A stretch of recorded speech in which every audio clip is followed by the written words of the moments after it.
Örgümü Dediniz kanalımdan dünyadaki tüm dostlara selamlar, sevgiler, saygılar. Örgümü Dediniz kanalıma hepiniz hoş geldiniz.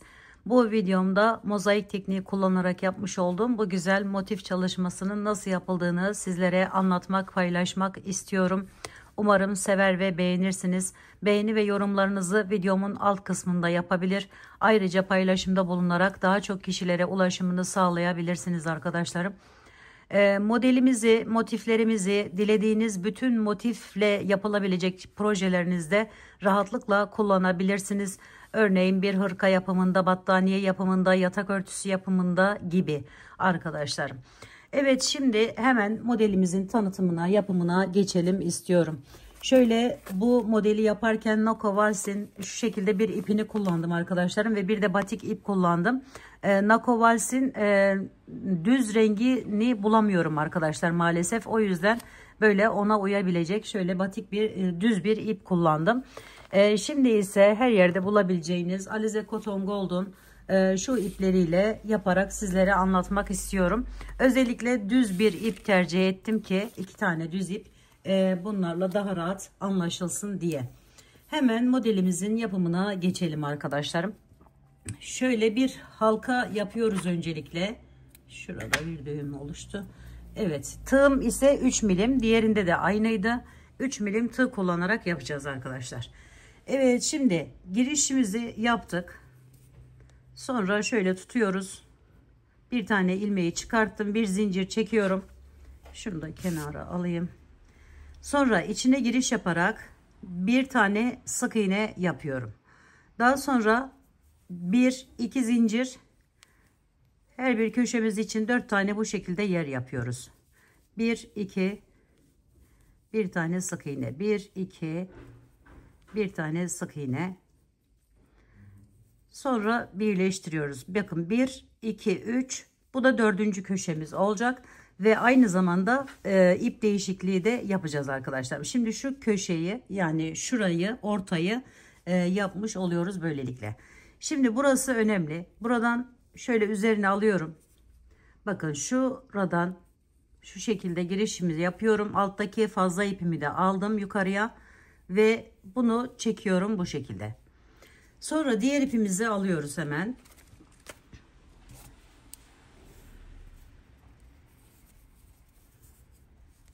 Bunu aldım, şu şekilde bağlıyorum. Birazcık ip bırakıyorum tabii.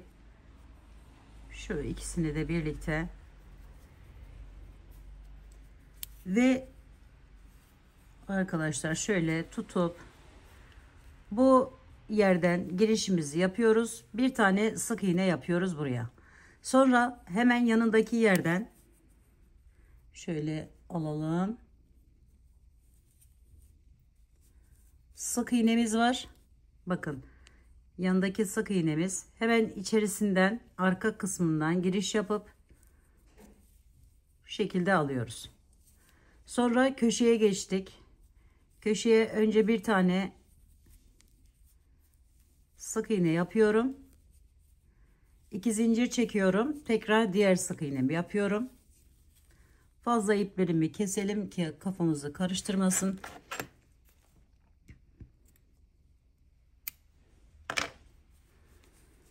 Şimdi bakın şu sık iğnemiz, hemen üzerinden giriş yapıp oraya bir tane sık iğne yapıyoruz. Sonra içeriye giriyoruz.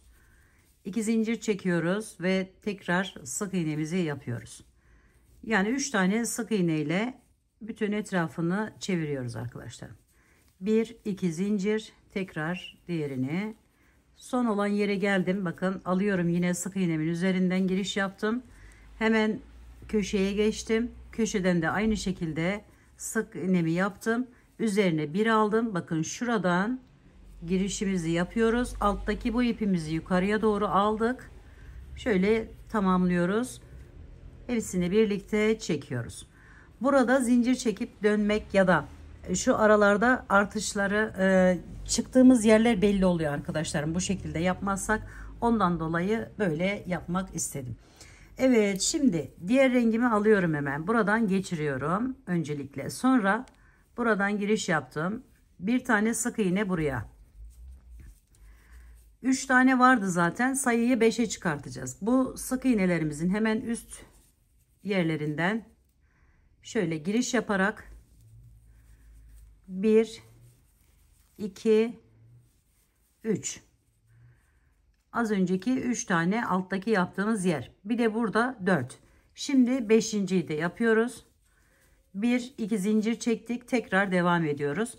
Bu arada çekmiş olduğunuz zincirleri biraz gevşek çekerseniz daha rahat edersiniz arkadaşlar.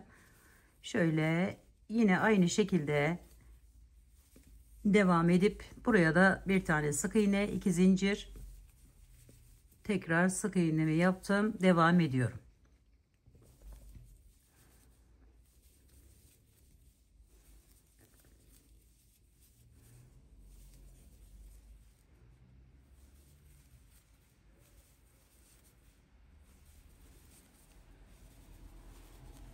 Yine bakın son yere geldik.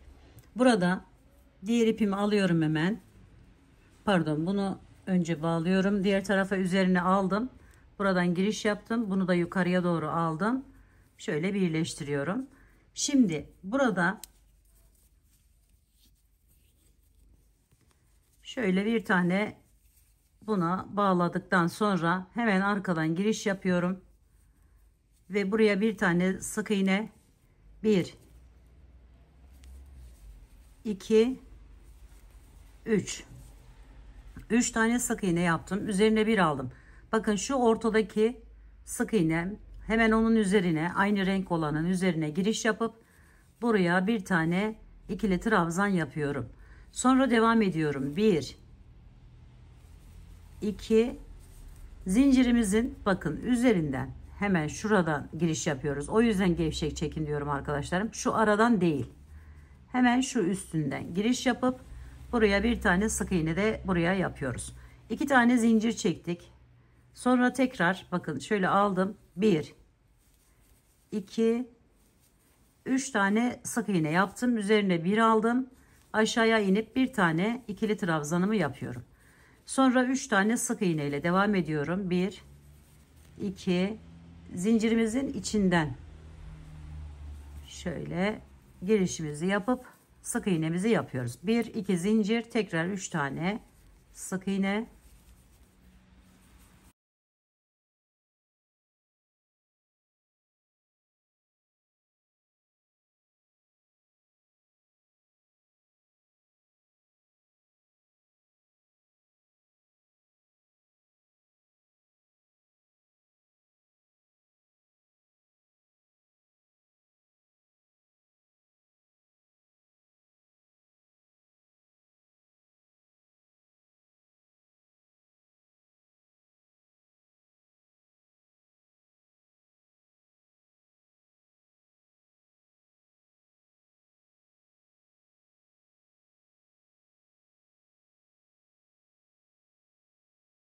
şimdi renk değişikliğinden sonra bu iç kısmından şu şekilde giriş yapıyorum arkadaşlar. Bir tane sık iğneden sonra yine devam ediyorum. Hemen yanındaki yerden başlayarak hepsini sık iğne yapıp geçiyorum arkadaşlar. 1 2 3 4 5 6 7, köşeye geldiğinizde yine içerisinden giriş yapıyoruz. 8, 1 2 zincir, tekrar devam ediyoruz. 9 tane olması gerekiyor. İlk baştakini saymamıştım arkadaşlar. 1 2 3 4 5 6 7 8 ve içerisinden 9. Sonra devam ediyorum, yine aynı şekilde bütün etrafını, diğer iki kenarı da tamamlıyorum.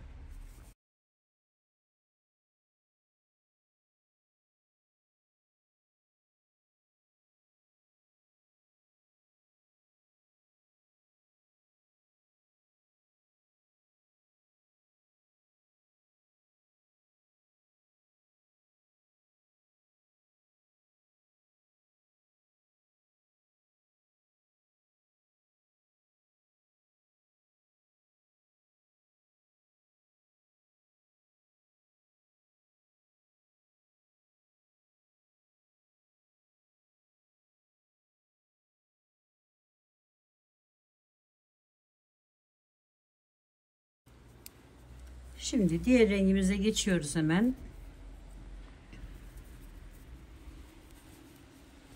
Bakın şöyle bir görüntü oldu.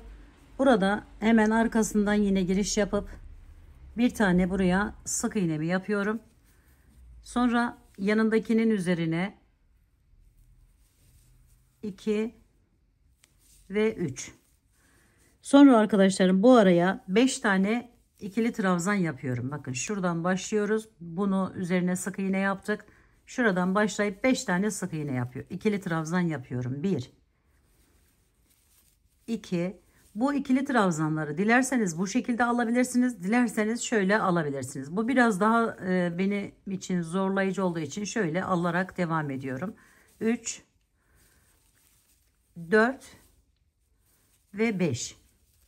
Sonra 3 tane sık iğne yapıyorum. 1 2, bir de zincirimin üzerine, içine şöyle aradan değil arkadaşlarım, üstünden 3. 1 2 zincir, tekrar 3 tane sık iğne, 1 2 3. Sonra üzerine bir alıp 5 tane ikili trabzan yapıyorum. 1 2 3 4 ve 5. Sonra 3 tane sık iğne,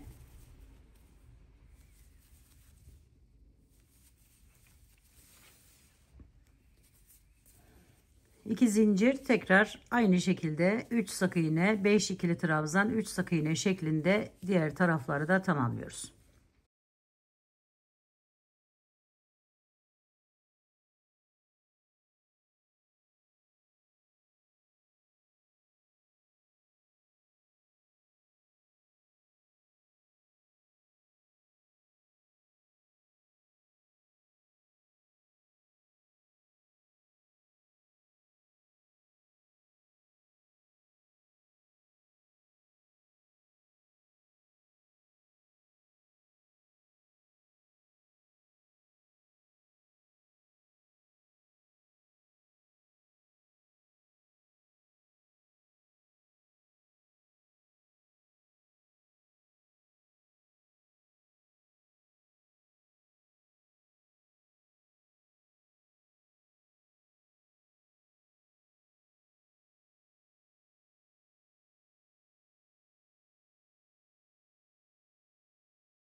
Şimdi diğer rengime geçtim. Hemen iki aradan giriş yapıp ilk sık iğnemi yaptıktan sonra üzerine bir alıyorum. Bu bıraktığımız 3 tane yere 3 tane ikili trabzan yapıyorum.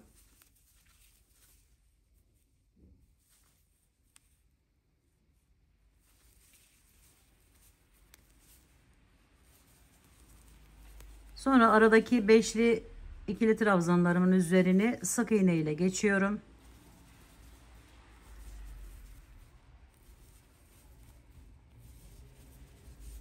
Sonra tekrar 3 tane ikili trabzan yapıyorum.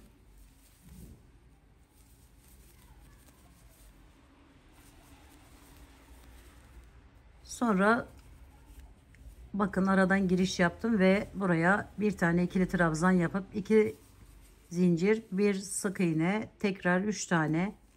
Bakın şuradan alıyoruz birinciyi. 1 2 ve 3. Sonra yine 5 tane sık iğne.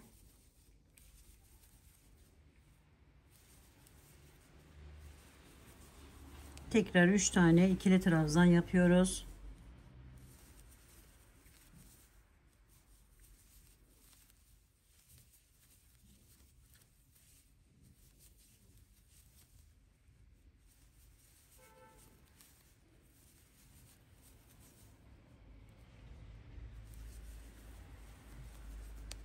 Evet, bu şekilde de bu buraları da tamamlıyoruz. Evet, tamamladıktan sonra arkadaşlarım diğer rengimi hemen aldım. Onunla tutundum. Yine şöyle arkadan giriş yaparak birinci sık iğnemi yaptım. İkili trabzanlarımın üzerine kadar 1 2 3 4 5 tane sık iğne ile geldim. Sonra üzerine bir alıp 5 tane yine ikili trabzan yapıyorum. 1 2 3 4 ve 5. Sonra sık iğnelerle devam ediyorum. 1 2 3 4. Yine zincirin içinden arkadaşlarım aldım. Devam ettim. 1 2 zincir, 5 tane sık iğne, 1 2 3 4 5. Sonra 5 tane ikili trabzan yapıyorum.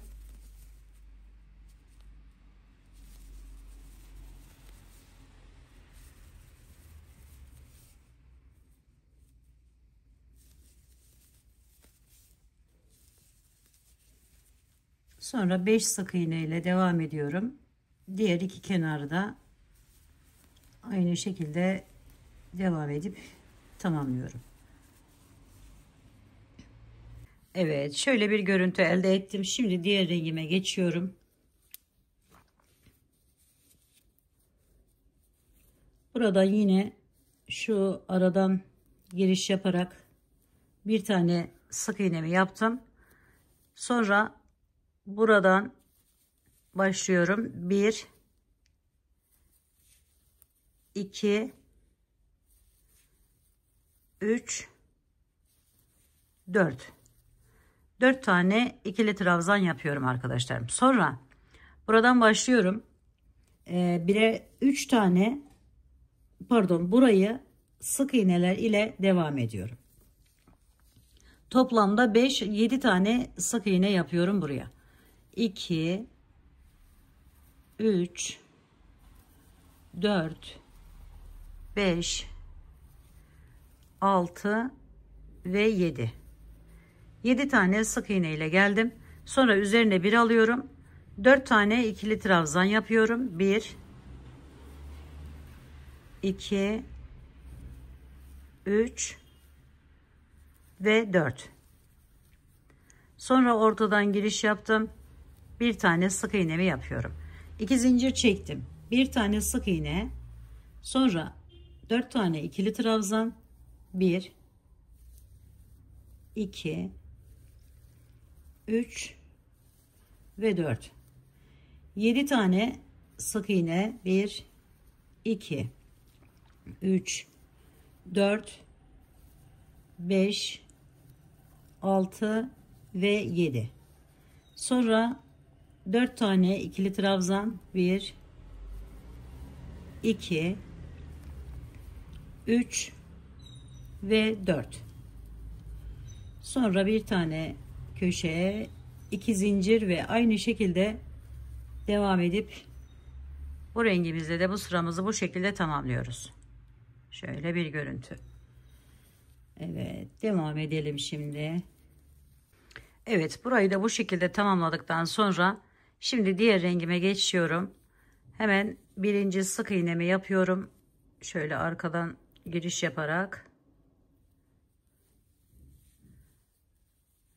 Sonra yine sık iğnelerle devam ediyorum arkadaşlarım. Şöyle 2 3 4 5 6. Sonra burada bıraktığımız bir taneden başlıyorum. 3 tane ikili trabzan yapıyorum. 1 2 ve 3. Arada bir tanesine sık iğne yapıyoruz. Bakın şurayı başlamak için. Sonra 3 tane tekrar ikili trabzan yapıyoruz. 2 ve 3.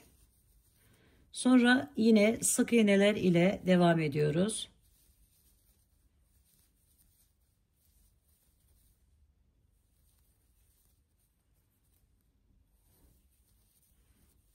İki zincir çektik. Tekrar sık iğneler yapıyoruz. 2 3 4 5 6. Sonra üzerine bir alıp 3 tane ikili trabzan, 1 2 3, bir tane sık iğne, tekrar 3 tane ikili trabzan yapıyoruz. 1 2 3, sonra sık iğneler ile devam edip diğer kenarları da aynı şekilde tamamlıyoruz.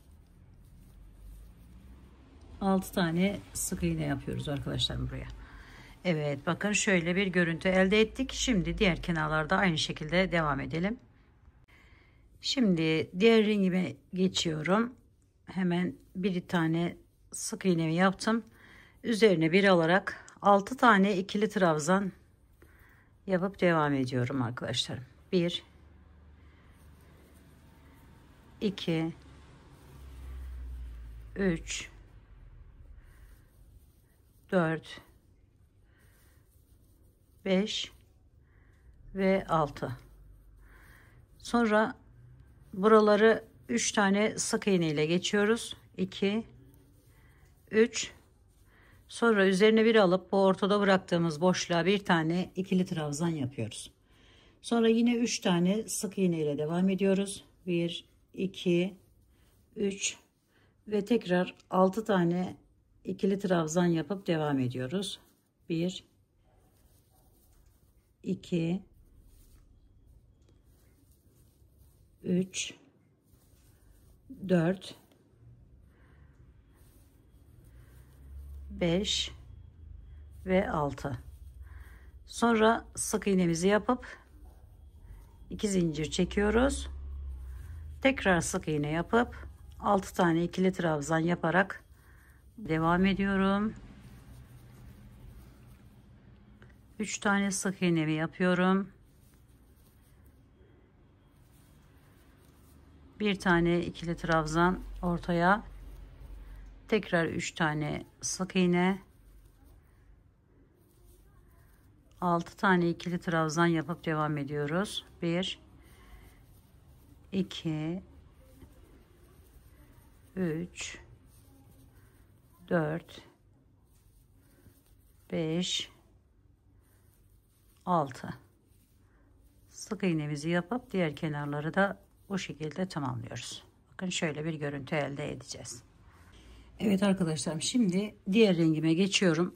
Şöyle bunu da bu defa arkadan ilkini, yani köşeyi bu şekilde aldım. Sık iğneyi yapıyorum. 1 2 3 tane. Sonra devam ediyorum. Bakın şuradan devam ediyoruz, hemen alttaki yerden.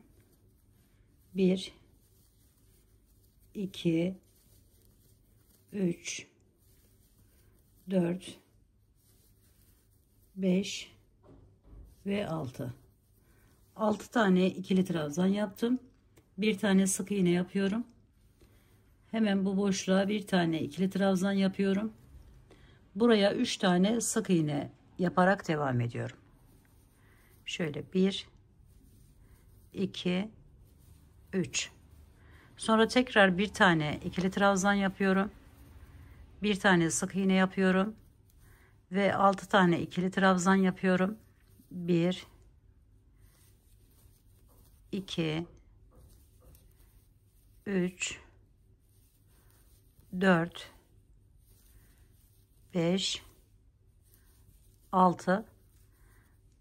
Bakın şuradan alıp 3 tane, 1 2, bir de zincirimizin içerisine 3 tane buraya sık iğnemizi yapıyoruz. Sonra devam ediyoruz. 2 zincir çektik.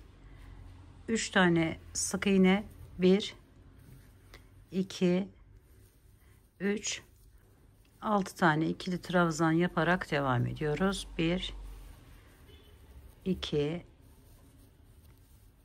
3 4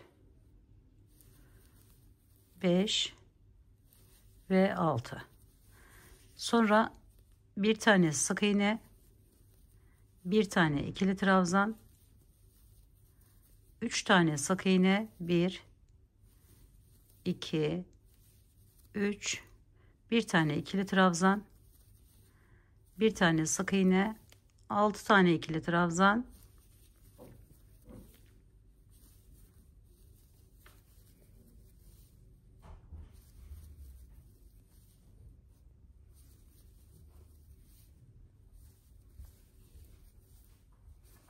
sonra 3 tane sık iğne yapıp diğer kenarlara geçiyoruz.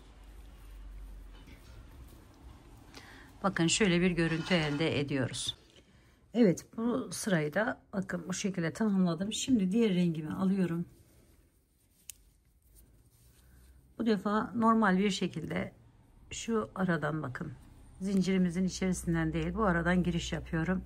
Bir tane sık iğnemi yaptım. Sonra üzerine bir alıp 3 tane ikili trabzan yapıyorum. İlkini buradan şöyle alıyorum. 1, 2 ve 3. Sonra sık iğneler ile devam ediyoruz. Şuraya başladık arkadaşlar. Şu sırayı yapıyoruz şu anda. Şöyle sık iğne ile devam edelim. Bakın burayı da aynı şekilde sık iğne ile geçtim. Sadece şu ortaya 3 tane ikili trabzan yapıyorum. 1, 2, 3. Yine sık iğne ile devam ediyorum.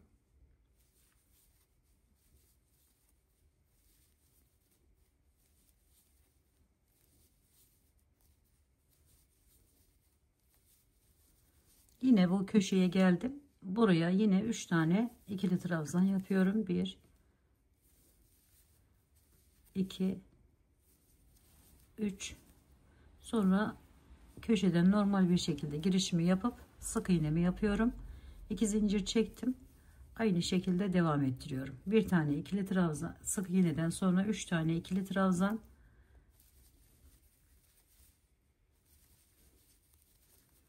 sonra sık iğnelerle devam ediyoruz ortaya kadar.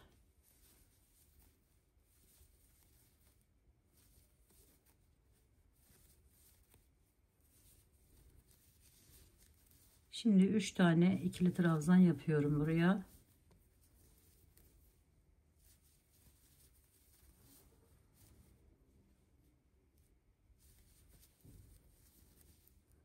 Sonra yine sık iğnelerle devam ediyorum. Aynı şekilde diğer kenarları da tamamlıyorum.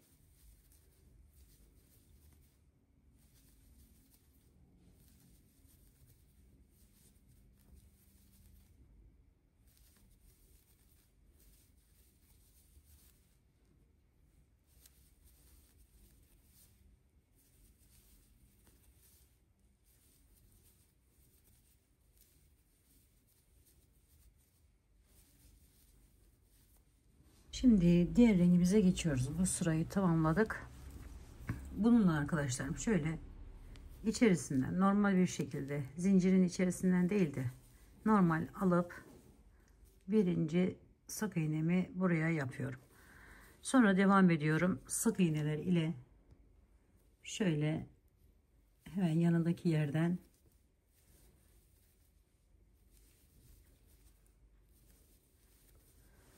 buradan 4 tane ilerliyorum. Bakın şurayı yapmak için 4 tane daha sık iğne yaparak devam ediyorum. 1, 2, 3, 4. Sonra üzerine alıp buraya yine 4 tane ikili trabzan yapıyorum. 1, 2, 3 ve 4. Şöyle bir görüntü elde ettik. Sonra 3 tane sık iğne, 1, 2 ve 3. Sonra 4 tane hemen bitimine ikili trabzan yapıyorum. 1, 2, 3 ve 4. Sonra burayı sık iğnelerle devam edip diğer kenara geçiyoruz. Şöyle 1, 2, 3, 4, 5, 6, 7. Bakın köşeden normal bir şekilde alarak devam ediyorum. 2 zincir çektim. Tekrar aynı şekilde sık iğneler ile devam ediyorum.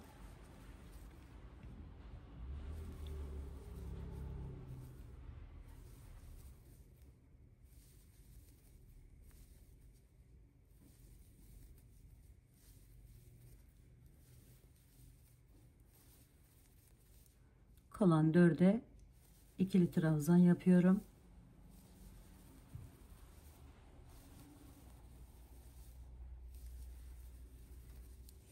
Sonra tekrar 3 tane sık iğne yapıyorum. 4 tane ikili trabzan yapıyorum.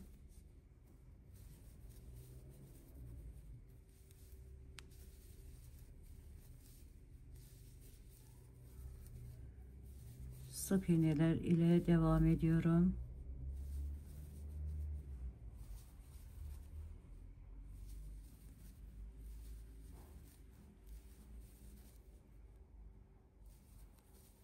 Toplam 9 tane sık iğnemiz var arkadaşlar burada. Yine 9 tane sık iğne, 4 tane ikili trabzan, 3 tane sık iğne, bu şekilde devam ettiriyoruz bu sırada. Şimdi arkadaşlarım diğer rengime geçiyorum hemen. Şöyle içerisinden normal giriş yaparak köşedeki sık iğnemi yapıyorum. Yine buradan başlayarak sık iğneler ile devam ediyorum. 1, 3 oldu. 4, 5, 6, sonra üzerine bir aldım. Buradan başlıyorum. Bakın 1, 2, 3 ve 4 tane ikili trabzan yapıyorum.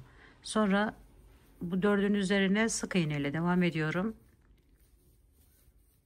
3, 4, bir tane geçiyorum. Bu alttaki üçlünün üzerine bir tane şöyle ikili trabzan yapıyorum. Burayı da tamamlamış olduk. Yani şurayı yapmış olduk arkadaşlar. Sonra sık iğneler ile devam ediyorum.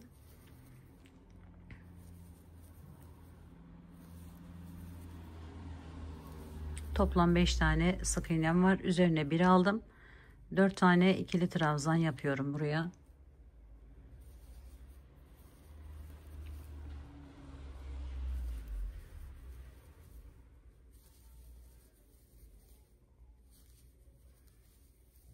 Sonra yine sık iğneler ile devam ediyorum. 1, 2, 3, 4, 5, bir de zincirimin şöyle köşenin içerisine alt.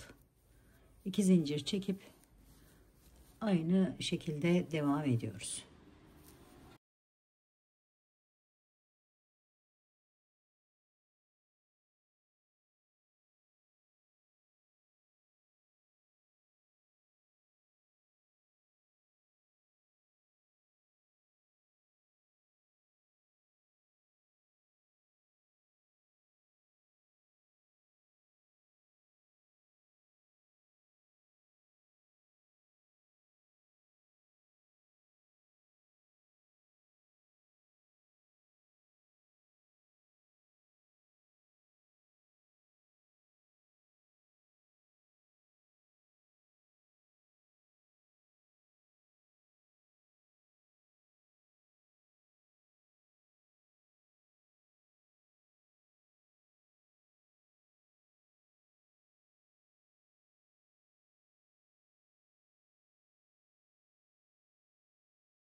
Şimdi diğer rengime geçtim arkadaşlarım. Şöyle hemen iç kısmından giriş yaparak bir tane sık iğnemi yapıyorum.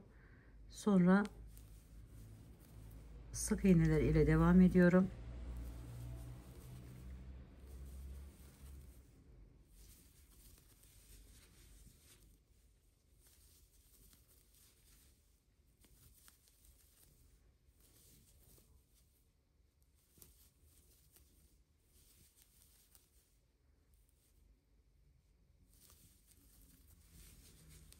Buradan 4 tane daha ilerliyorum arkadaşlar.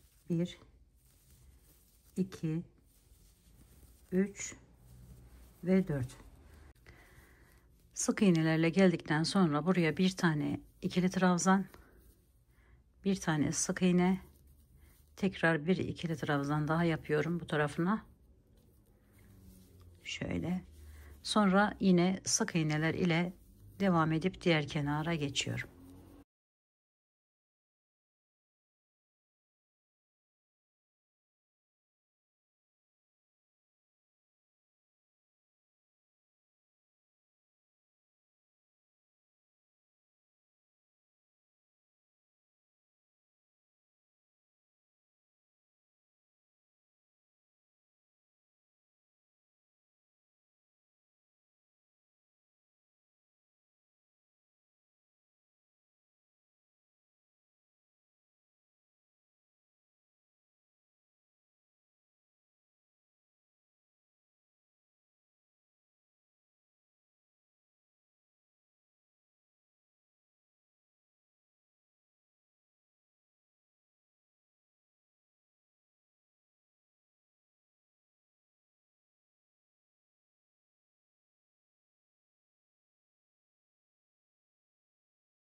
Şimdi arkadaşlarım gördüğünüz gibi burayı da bu şekilde tamamladıktan sonra diğer rengimize geçiyoruz.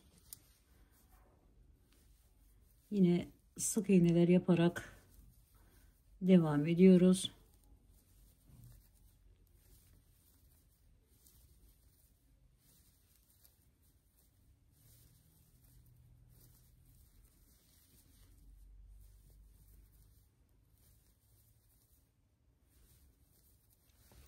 Şimdi bu bıraktığımız 4 tane yere 4 tane ikili trabzan yapıp bu kısmını tamamlıyoruz. 3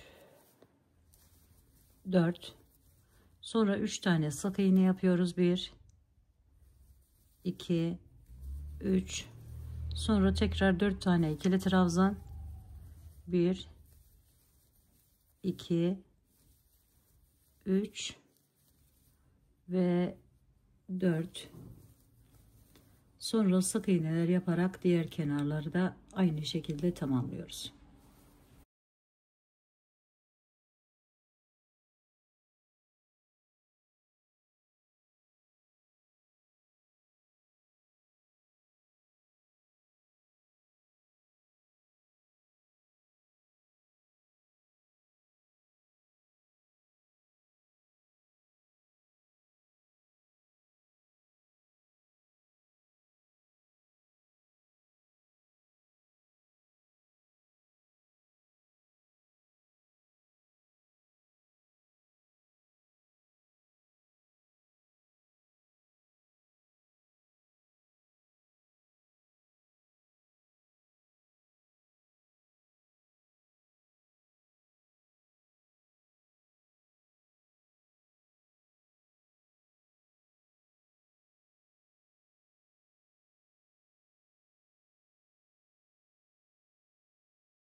Arkadaşlar bu sırayı da bu şekilde tamamladıktan sonra diğer rengimize geçiyoruz.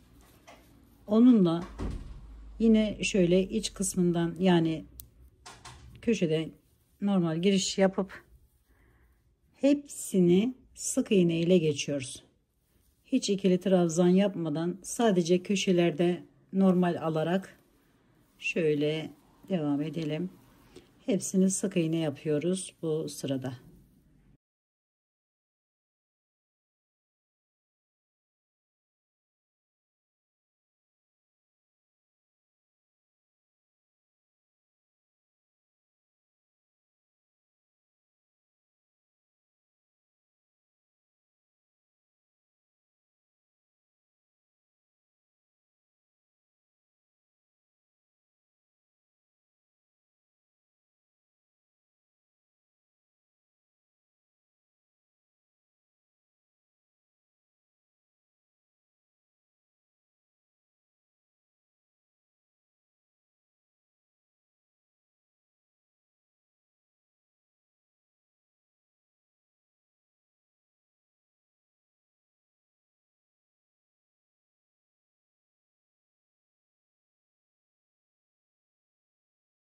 Evet, bakın sık iğnelerle tamamladıktan sonra diğer rengimize geçiyoruz. Şöyle yine normal bir şekilde alıyorum. Sık iğne yaparak devam ediyorum arkadaşlar. Hiçbir işlem yapmadan ortadaki üçlüye gelene kadar sık iğne yapıyoruz.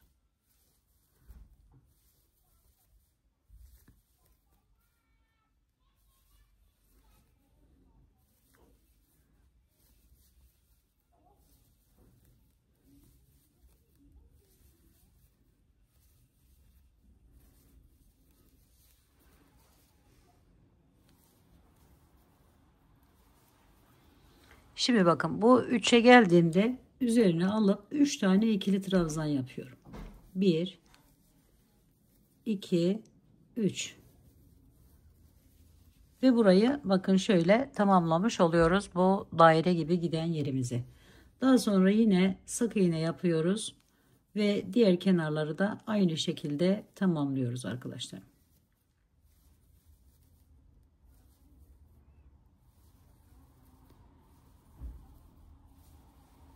Bu rengimizle bu son sıramız olmuş oluyor. Şöyle hemen diğer sırayı da göstereyim size ve videomuzu artık sonlandırabiliriz. Modelimiz tamamen ortaya çıkmış oluyor böylelikle. Şöyle geldim, yine ortadan normal giriş, 2 zincir, tekrar sık iğnelerle devam edip sadece az önce yaptığımız gibi ortaya 3 tane ikili trabzan yapıyoruz. Evet, bakın şöyle bir görüntü elde ettik. Son sıra aynı zamanda birleştirme sırası. Onu da buradan hemen sizlere göstereyim. Normal köşeden girişi yaptıktan sonra yanındaki yerden şöyle sık iğneler yapıyoruz, yine devam ediyoruz. Hepsini sık iğne ile geçiyoruz.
Bakın şimdi hemen alıyoruz ve şöyle bakın, şu köşeler özellikle, bu arayı bir sıra burada birleşim yapabilirsiniz. Yani renkler tam birbirine örtüşmesi için Dilerseniz bu şekilde de devam ederek birleştirebilirsiniz. Bunlar burada birleştiği zaman şu ortada daha farklı bir görüntü de ortaya çıkacak ve böyle güzel güzel motiflere sahip olan bir projeye imza atabilirsiniz. Evet, umarım sevmiş ve beğenmişsinizdir. Yapacak olan arkadaşlarıma şimdiden kolaylıklar diliyorum. Örgümü dediniz kanalıma abone olmayı, beğenmeyi, yorum yapmayı, paylaşımda bulunmayı unutmazsanız çok mutlu olurum. Bir dahaki en farklı, en değişik örgü model, teknik ve tasarımlarında görüşmek üzere. Hoşça kalın, sağlıkla kalın. Allah'a emanet olun arkadaşlar.